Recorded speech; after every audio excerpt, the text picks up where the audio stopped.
Ssentebe y'Oweekitiibwa Joseph Kawuki, omumyuka wa ssentebe y'Oweekitiibwa Robert Sserwanga. Muli baddembe okugattako ku lukiiko olwo abantu be mulaba nti banaabayamba okutuukiriza obuvunaanyizibwa obubakwasiddwa. Kati omulundi guno tugenda kubeera emu mu kkanisa ya Watoto Church.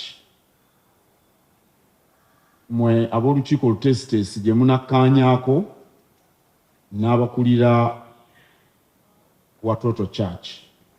Omulamwa ogw'okujjukira amatikkira okw'omulundi 33 guvuga nti oba gugamba nti tubeere bavumu mu kukuuma obuwangwa bwaffe.